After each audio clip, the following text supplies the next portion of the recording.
Hi, everyone. Welcome. I wanted to stop by today to talk about why the little meditation that I have is so important. And the reason is that all of life is hypnotic. You've heard the expression, nature abhors a vacuum. Well, what happens in the human being is that when one thing goes away, another comes in to substitute for it. And so when we have awareness, when we're not lost in things, when we're very much in the present moment, and we are interested in the rightness of things. In other words, we want to know what's right. We want to understand. We want to do what's right. That's kind of our attitude. Then we are very close to God and his restraining power to hold back the negativity and the stuff that comes rushing in when he's gone. Now, he's never gone, but see, how can I say this? This is so hard to say. There's two ways of doing anything, of looking at anything, of eating anything, of hearing anything, of being with someone. There's two ways. One way is where you have a respectful distance. You have a certain dignity, a certain propriety, a certain honor, a certain, you know that there's a line not to cross. And so you don't cross the line. And the thing that you see, you don't see it as an object to use, to take advantage of, to give you glory. You see it as, how can I say this? You see it as something very, very, um, you see it as something that God made, and you have a respect for it. You know the way people often are around children. You have people that they're kind of rough, and they kind of use bad words, and they sometimes yell, and they don't always do things properly. But when there's a little child there or children there, then they have they act better, and they have a special way of talking to the little children, a gentle way, because they honor the child's innocence. You see, they honor the child's innocence. Well, in that respect, everything in the world is God's, including you, actually. He made it for his purposes. And we can enjoy the things of his great creation. For example, food, we can enjoy it. But I just want you to see that if you misuse food, if you use food to look, here's the classic example. If you are guilty, you've been impatient with your kids, you're resenting your partner, you're selfish, and you resent the work that you have to do, and you eat, but you don't want to feel the guilt. You don't want to see your own wrong, your own selfishness, your own impatience.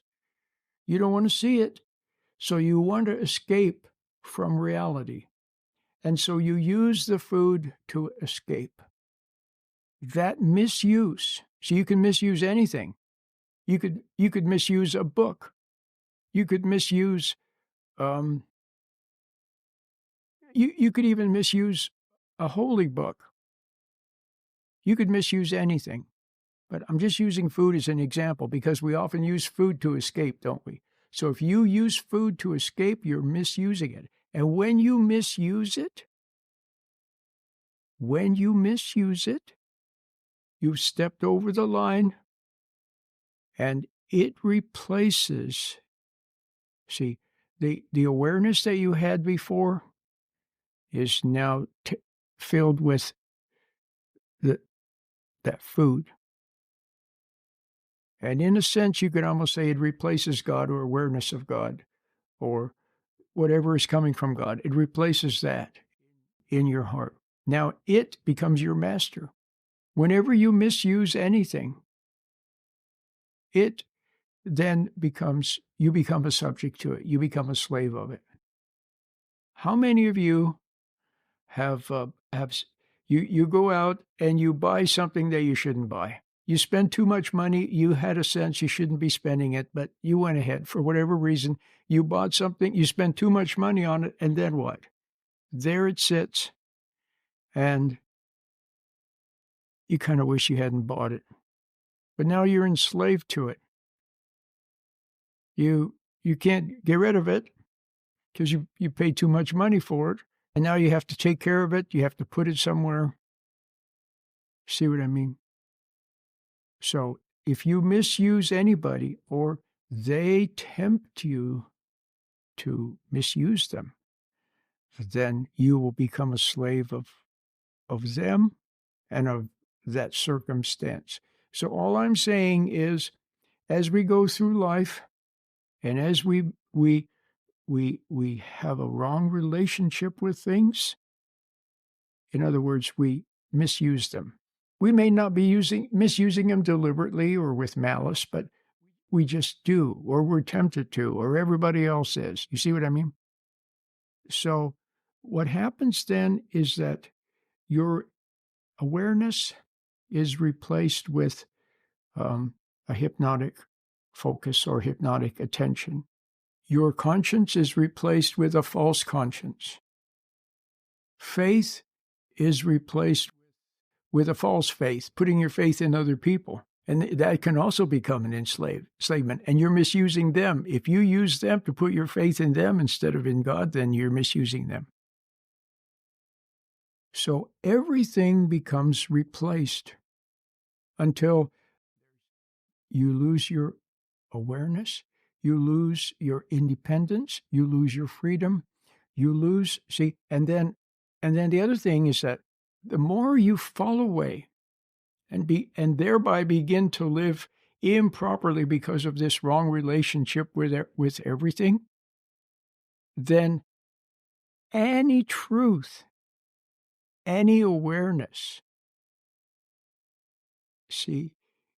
threatens to awaken you to see your own wrong. So you kind of have to get rid of it. And you end up surrounding yourself with lies and liars and deception and things that engross you and things that occupy you. You don't even want awareness anymore because when you're aware, you'd have to face your own guilt. And until you're willing to admit you're wrong, until you're willing to admit your resentments, your secret judgments of other people, and so on, then you will need to judge. Why? Because judgment replaces discernment, you see? And rationale replaces reason.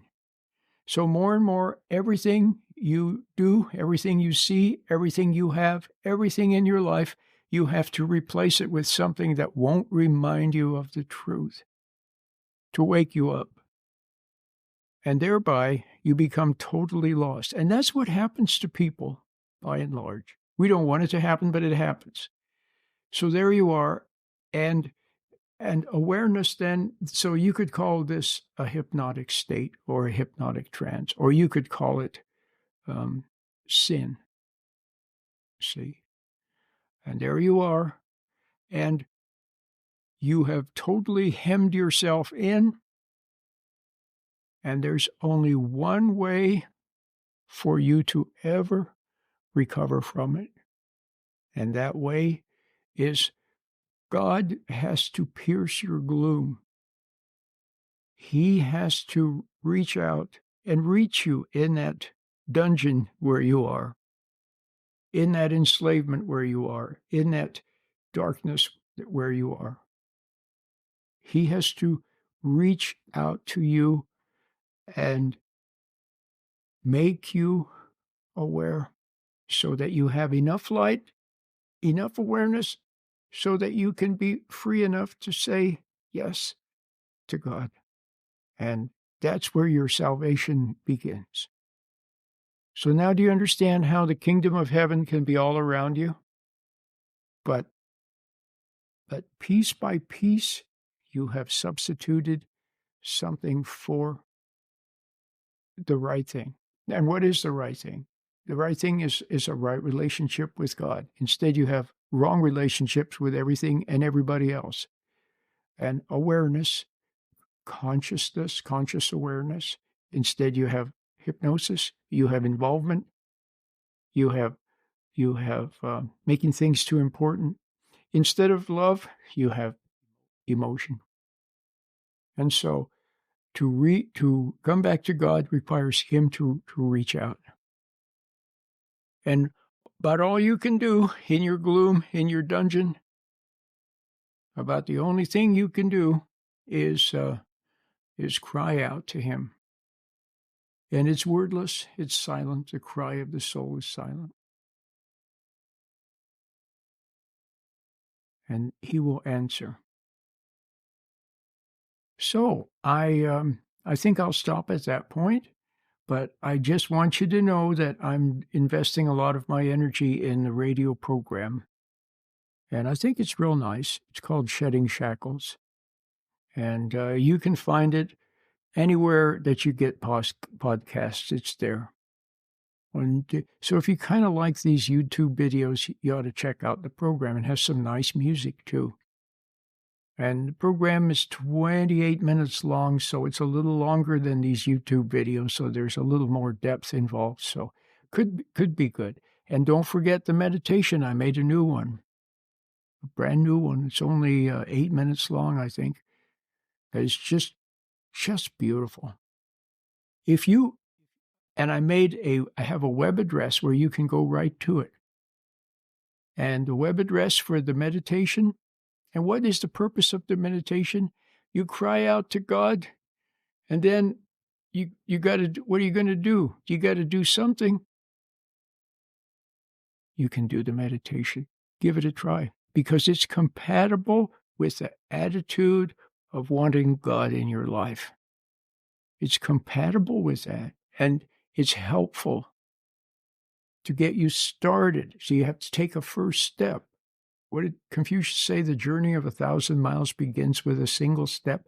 You have to take that first step. And the first step might be to get the meditation. And what's the web address? theperfectmeditation.com. How do you like that? theperfectmeditation.com. That's easy to remember.